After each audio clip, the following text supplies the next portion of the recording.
ಅದು ಹುಟ್ಟಿದ ಸಂದರ್ಭಕ್ಕಿಂತ ಮುಂಚೆನೆ ನಮ್ಮ ತಂದೆಯವರು ಮತ್ತೆ ಕಲ್ಪಜ ಅವರು, ಶ್ರೀನಿವಾಸು ಅಲ್ಲಿ ದೊಡ್ಡ ಹೀರೋ ಒಬ್ರು ಇದ್ದಾರೆ, ಅಲ್ಲಿ ಮೂಲೆಯಲ್ಲಿದ್ದಾರೆ ಅವರು, ಅಂದರೆ ಆದಿಕೇಶನ್ ಅವರ ಮಗ. ಅವರು ಕೂಡ ಮಾಲ್ಯ ಹಾಸ್ಪಿಟಲ್ ಅಂದರೆ ವೈದ್ಯರಿಗೆ ಸಂಬಂಧ ಇರೋರು. ನಮ್ಮ ಸಂಬಂಧ ತುಂಬ, ನಾವೆಲ್ಲ ಮಕ್ಕಳ ಥರ ಮುಂಚೆಯಿಂದಲೂ ಕೂಡ ಬೆಳೆದಿದ್ವಿ.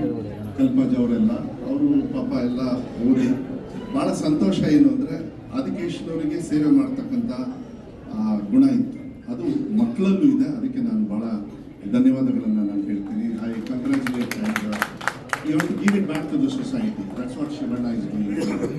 ನಾನು ನೆನ್ಪಿಡ್ಕೊಳ್ಳಿ, ಇದನ್ನು ಸರ್ವೈವರ್ ಅಂತ ಹೇಳಿ ಮುಂದೆ ಗೊತ್ತಾಗುತ್ತೆ. ನಿನ್ನೆ ಏನೋ ಟೀಸರ್ ಬಿಟ್ಟಿದ್ದಾರೆ. ಯಾಕೆ ಇದನ್ನು ಅರ್ಥ ಮಾಡ್ಕೊಳ್ಬೇಕಂತ ಹೇಳಿದರೆ, ಹೆಲ್ತ್ ಈಸ್ ವೆಲ್ತ್ ಅಂತ ಹೇಳ್ತಾರೆ. ನಾವು ಭಾಷಣ ಮಾಡೋದು ಇಂಪಾರ್ಟೆಂಟ್ ಅಲ್ಲ, ಅಂತ ಅರ್ಥ ಮಾಡ್ಕೋಬೇಕು. ಅಲ್ಲಿ ಎಲ್ಲರೂ ಶಿವಣ್ಣ ಶಿವಣ್ಣ ಅಂತ ಹೇಳಿ ಅಷ್ಟೊಂದು ಪ್ರೀತಿಯಿಂದ ನೀವು ಕೂಗ್ತಾ ಇದ್ದೀರ. ಹೌದಾ? ಒಂದ್ಸತಿ ಜೋರಾಗಿ ಚಪ್ಪಾಳೆ ಹೊಡೆದ್ಬಿಟ್ಟು ಹೇಳಿ ನೋಡೋಣ. ಅಲ್ಲಿ ಹಿಂದೆ ಇರೋರು ಆ ಶಿವಣ್ಣ ಅವ್ರನ್ನ ಆರೋಗ್ಯವನ್ನ ಶಾಶ್ವತವಾಗಿ ನಮ್ಮ ಜೊತೆ ಕೊಡ್ತಕ್ಕಂಥವ್ರು ಯಾರು ಅಂದರೆ ಇದೇ ಮಾಲ್ಯ ಹಾಸ್ಪಿಟಲ್ ಅವರು ಅಂತ ಹೇಳಿ ನಾನು ಹೇಳಲಿಕ್ಕೆ ಇಷ್ಟಪಡ್ತೀನಿ. ಶಿವಣ್ಣ ಅವರಿಗೆ ಸ್ಟೆಂಟ್ ಹಾಕಿದಾಗ ಬ್ರೈನಲ್ಲಿ, ಅವರಿಗೆ ಹಾರ್ಟ್ ಪ್ರಾಬ್ಲಮ್ ಇದ್ದಾಗ, ಭಾಳ ಮುಖ್ಯವಾಗಿ ಮನೋಹರ್ ಅವರು ಕೂಡ ಮೆಸೇಜ್ ಕಳಿಸಿದ್ದಾರೆ. ಶಿವಣ್ಣ ಅವರಿಗೆ ತಮಗೆಲ್ಲ ಗೊತ್ತು, ಅವರು ಕ್ಯಾನ್ಸರ್ನ ಬೀಟ್ ಮಾಡಿ ಬಂದರು. ಅವ್ರು ಏನಾದರೂ ಇವತ್ತು ಇಲ್ಲಿದ್ದಾರೆ ಅಂದರೆ ಇಬ್ಬರು ಕಾರಣ. ದೇವಸ್ಥಾನದಲ್ಲಿ ಡಾಕ್ಟರು, ಇನ್ನೊಂದು 50% ಎಲ್ಲ ಫ್ಯಾನ್ಸು. ಅದಕ್ಕೋಸ್ಕರನೇ ಕೂಡ ಶಾಶ್ವತ ಆಗಿರ್ತಾರೆ. ಸೊ ಏನಾದರೂ ಒಂದು ಮಾಹಿತಿ ಕೊಟ್ಟಾಗ ದಯವಿಟ್ಟು ತಿಳ್ಕೊಳ್ಳಿ, ಮತ್ತೆ ಸೊಸೈಟಿಗೆ ಕೊಡಬೇಕು, ಮತ್ತೆ ಸಮಾಜಕ್ಕೆ ಕೊಡಬೇಕು. ಆ ಮನೋಭಾವನೆ ಶಿವಣ್ಣ ಅವರಿಗಿದೆಯಲ್ಲ, ಅದು ಪೂರ್ಣ ಆಗೋದು ಒಂದು ನಿಮಿಷ. ಅದು ಪೂರ್ಣ ಯಾವಾಗ ಆಗುತ್ತೆ ಅಂದರೆ, ಈ ಥರ ಕಿರ್ಚಾಡೋದನ್ನ 1 ನಿಮಿಷ ನಿಲ್ಲಿಸಿ ಕರೆಕ್ಟಾಗಿ ತಿಳ್ಕೊಂಡು ನಿಮ್ಮ ಹೆಲ್ತನ್ನ ಚೆನ್ನಾಗಿ ನೋಡಿಕೊಂಡ್ರೆ ನಿಮ್ಮ ವೆಲ್ತು ತುಂಬ ಚೆನ್ನಾಗಿರುತ್ತೆ ಅಂತೇಳಿ ಆಸೆ ಮೇಲೆ ನಾನು ಹೇಳ್ತಾ ಇರೋದು. ಆಗಲಿ, ಒಳ್ಳೆಯದು. ನಾನು ಸಂಪೂರ್ಣವಾಗಿ ವೈದ್ಯಕೀಯ ಇನ್ಸ್ಟಿಟ್ಯೂಷನ್ ಅವರಿಗೆ ನೀವು ಈ ಸೇವೆಯನ್ನು ಏನು ಮಾಡ್ತಾ ಇದ್ದಾರೆ, ಇದು ಭಾಳ ಆಗಲಿ. ಯಾಕೆಂದರೆ ಅವ್ರು ಪ್ರಶ್ನೆ ಕೇಳಿದ್ದು ನಿಜನೇ. ಶಿವಣ್ಣ ಅಂತ ಹೇಳಿದರೆ ಎಲ್ಲ ಫ್ಯಾನ್ಸು ಇಷ್ಟಪಡ್ತಕ್ಕಂಥ ಒಬ್ಬ ವ್ಯಕ್ತಿ ಯಾರು ಅಂತ ಹೇಳಿದರೆ ಅದು ಶಿವಣ್ಣ ಅಂತ ಹೇಳಿದರೆ ತಪ್ಪಾಗಲಾರದು.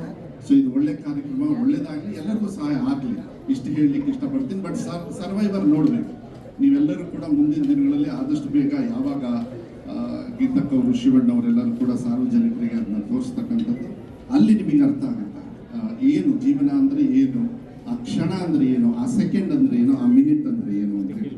ಸುಮ್ಮನೆ ಯಾವುದೋ ಒಂದು ಅಡ್ವರ್ಟೈಸ್ಮೆಂಟಿಂಗ್ ಮಾಡಿಲ್ಲ. I think Shivanna is gone through that. ಅಂದರೆ ಅವರು ಅನುಭವಿಸಿದ್ದಾರೆ ಅವ್ರ ಜೀವನದಲ್ಲಿ, ಅದನ್ನು ಅವ್ರಿಗೆ ಹೊರ ಹಾಕಿದ್ದಾರೆ.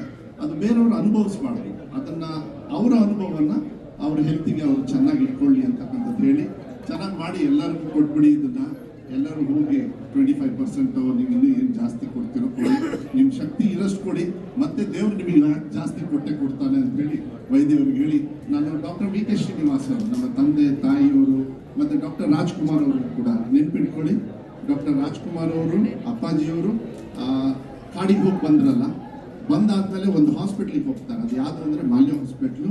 ಅವಾಗ ವಿ ಕೆ ಶ್ರೀನಿವಾಸ್ ಅವರು ಮತ್ತು ನಮ್ಮ ಆದಿಕೇಶನ್ ಅವರು ಮತ್ತು ಅವರೆಲ್ಲ ಮಕ್ಕಳು ಕೂಡ ಅಪ್ಪಾಜಿನ, ಅಂದರೆ ಇನ್ನೇನು ನಾವೆಲ್ಲರೂ ಅಪ್ಪಾಜಿ ಅಂತ ಹೇಳ್ತೀವಿ, ಡಾಕ್ಟರ್ ರಾಜ್ಕುಮಾರ್ ಅವ್ರನ್ನ ಪರ್ಸನಲ್ ಆಗಿ ಬಂದು ಅವ್ರನ್ನ ಹೆಲ್ತ್ ಎಲ್ಲ ಚೆಕಪ್ ಮಾಡಿರ್ತಕ್ಕಂಥದ್ದು. ಅವಾಗ ಪಾರ್ವತಮ್ಮರು ಕೂಡ ಇದ್ರು ಅವತ್ತು ಆ ದಿವಸದಲ್ಲಿ. ಅಂದರೆ ಇದೆಲ್ಲ ನೆನಪು ನಮಗೆ. ಯಾಕೆಂದರೆ ನಾವು ಯಾರಿಗೆ ಏನು ಬೇಕಾದ್ರೂ ಸಹಾಯ ಮಾಡ್ಬೋದು, ಆದರೆ ಏನಾದರೂ ಒಂದು ಒಳ್ಳೆ ದಾನ ಮಾಡಬೇಕಂದ್ರೆ ಅದು ಆರೋಗ್ಯ ದಾನ ಮಾಡಬೇಕಾಗ್ತದೆ. ಅದನ್ನು ತಿಳುವಳಿಕೆಯನ್ನು ಕೊಡಬೇಕಾಗತ್ತೆ. ಅದನ್ನು ವೈದ್ಯರಿಂದ ಆಗಿದೆ, ತುಂಬ ಚೆನ್ನಾಗಿ ಆಗಲಿ. ನೀವು ಇನ್ನೂ ಎತ್ತರವಾಗಿ ಬೆಳೀರಿ. ಈ ಥರ ಸೇವೆಯನ್ನು ಇನ್ನೂ ಹೆಚ್ಚಾಗಿ ಇಡೀ ರಾಜ್ಯದಲ್ಲಿ ಎಲ್ಲ ಫ್ಯಾನ್ಸ್ಗೂ ಮಾಡಿ, ಕನ್ನಡ ಜನತೆಗೆ ನೀವು ಮಾಡಿ ಅಂತ ಹೇಳಿ ನಾನು ಶುಭವನ್ನು ಕೋರ್ಲಿಕ್ಕೆ ಇಷ್ಟಪಡ್ತೇನೆ. 5 ನಿಮಿಷದಲ್ಲಿ ಮುಗಿಸಿದ್ದೀನಿ ಅಂತ ಹೇಳಿ ಭಾವಿಸ್ತೀನಿ.